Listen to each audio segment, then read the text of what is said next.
everyone. You are welcome back to Ifechi Family Channel. Hope you are all doing very, very well today. Thank God for life. Today, from the title, you already know what we're going to be discussing. It's a big issue that we need to discuss. Whether you are already a parent or planning to be or raising young children, either way, it's going to benefit us all. Those of us who are married and have grown-up children, there were mistakes we made, which we will not like you raising up children now to make. So I got these 10 mistakes that we should avoid based on my discussions with people, my own experience, obviously. So I put these things together for us to talk about these things so that it will help people who are raising up their children now to take note. The first one is failing to discipline your children.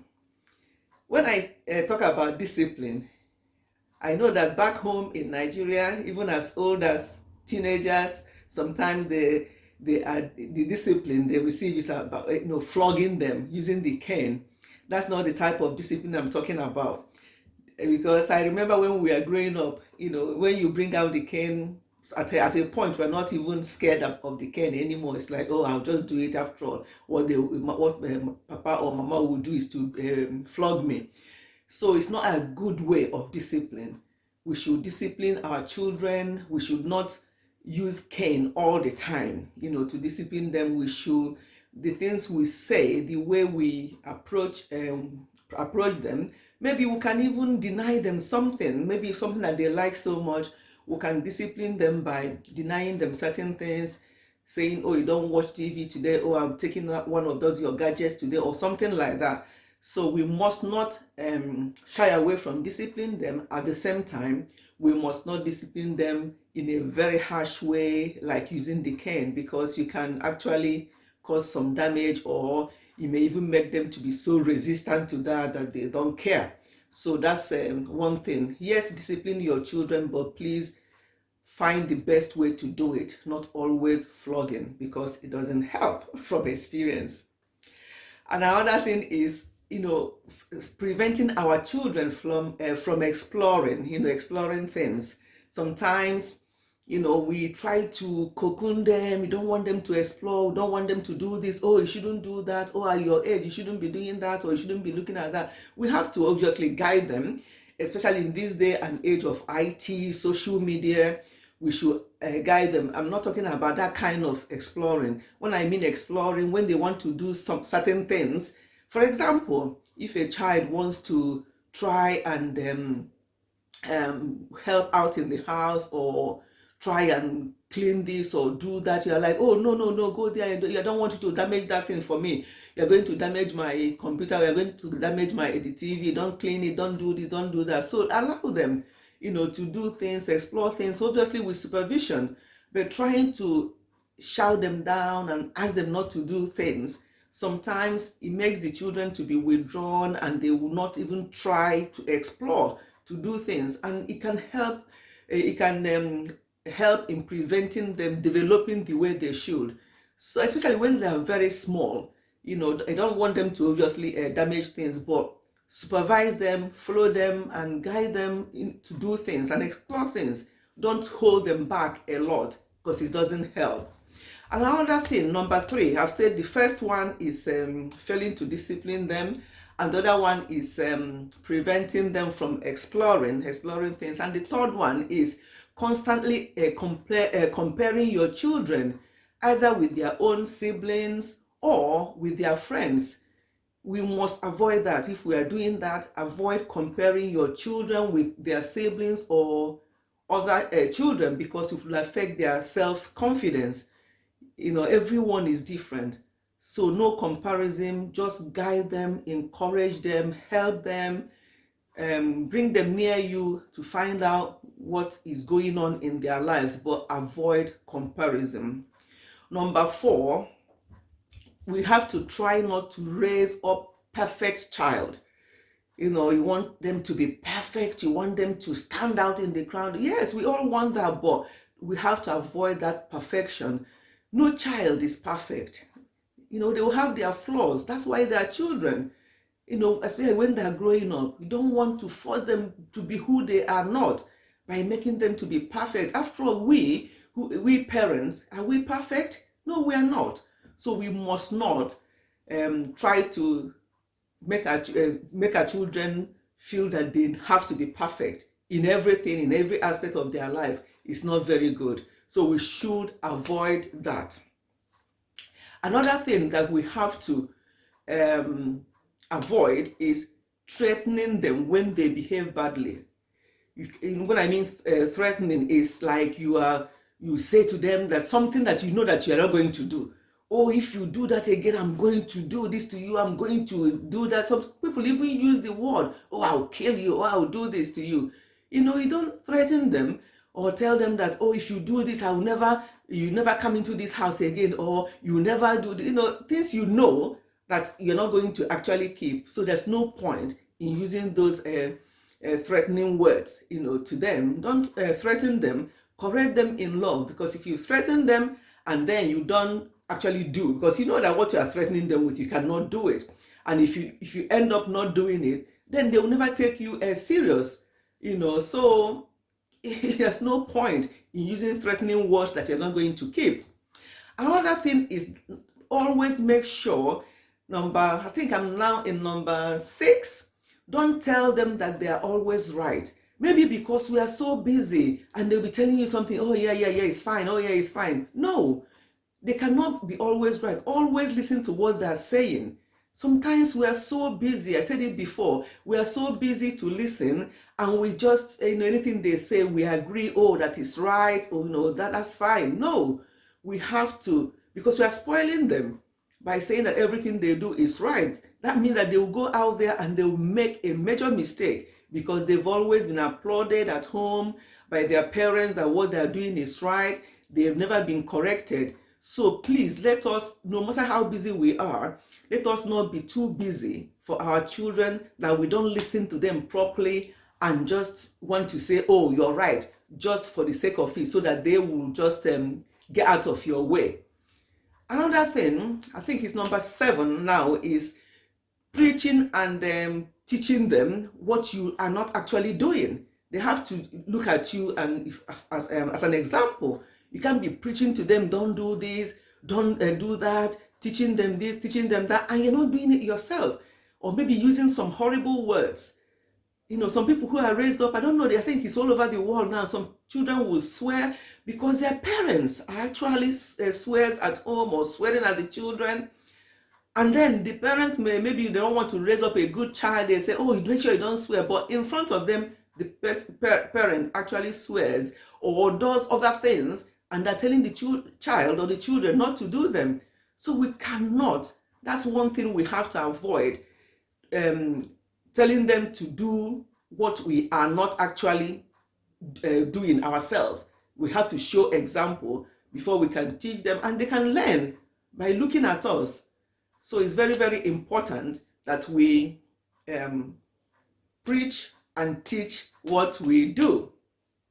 Number 8, ignoring their school issues, especially when they are growing up. I remember when our children were growing up, they have this parents' evening and stuff like that, activities in school that they actually want the parents to attend. Sometimes you go there and you don't see some parents, or they can ask somebody to go and stand in for them. At least if the father is not there, the mother will be there if the child have got both parents. Or if it's only one parent, at least one of the parents who is with the child should attend. Be part of your child's education. Attend the school things so that the teachers will actually see you and know that this child has a parent or parents.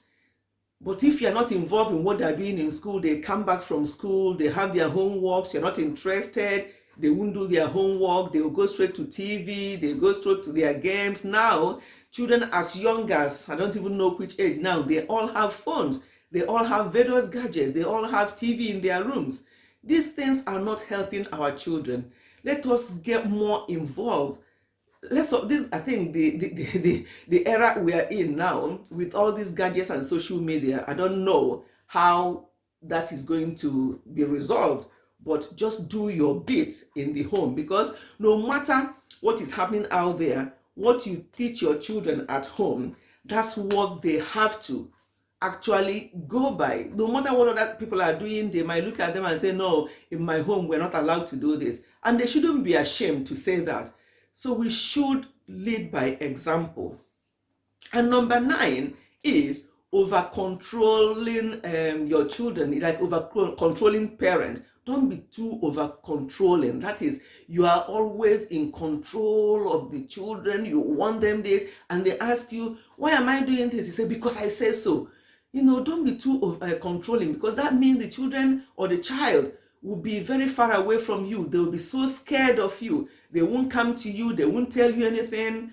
They will hide things from you, because they know that you are a controlling parent or parents, and that when they tell you something, that you won't even listen, or you just tell them that one you are saying is the best one.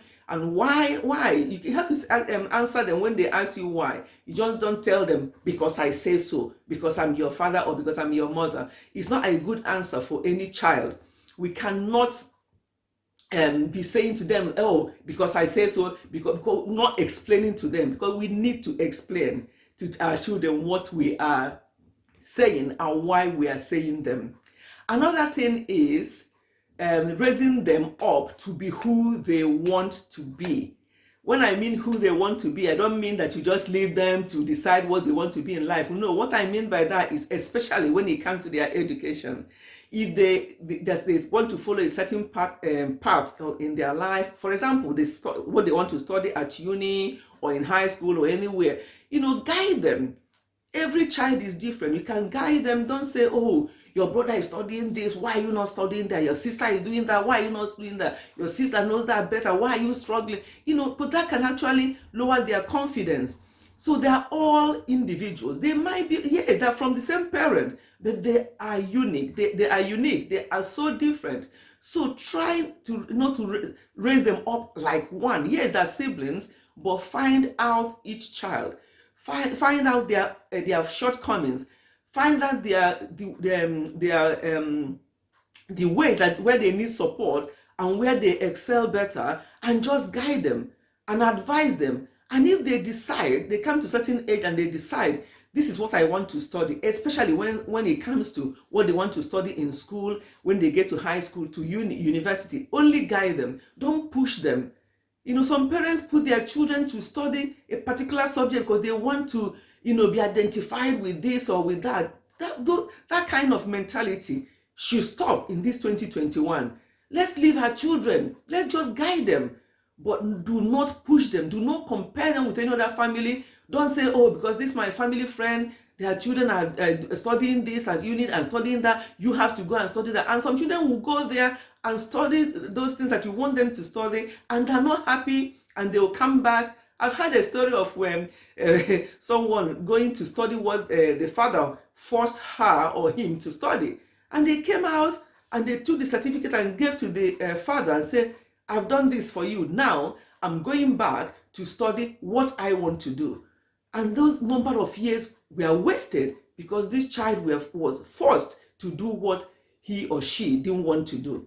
So please, let us stop this type of behavior. Let's guide our children. No comparison, no competition. Let them be who God wants them to be. They are all different. They are fearfully and wonderfully made. So whatever they decide to do in life, as parents, let's just be there for them. Let's just support them. Let's just encourage them. Let's just affirm them. Because if we don't do it as parents, who will do it for them out there? Even if people talk them down out there and they come and tell you, don't brush this aside and say to them, yeah, I knew it. I've always said that you are this or that. No. Try and reverse it by saying to them, how can the person say that my own child will be like that? No, you are not like that, son, or you're not like that, my daughter. You are the best in what you just try and encourage them, because as children, they actually listen to parents and they look up to their parents, more. And when you cancel whatever you say to them out there, when you cancel it, when they come back to the house and you cancel it and say, no, that's not you. No, that's not my child. No, no, no. And you affirm them, it will actually help. So these are the things, the mistakes that have been made or are being made that we need to look into. These are just some of them. I'm going to I don't want the video to be so long. That's why I just picked only 10 for now. And I will, discuss more as things come up. We'll discuss more of the mistakes that we must not make in raising up our children. I'm sure you have got one or two things from this video today. Thank you so much for listening. And please, if you have not subscribed to the channel, please do so. And I'll see you again in my next video. Thank you so much and God bless. Goodbye.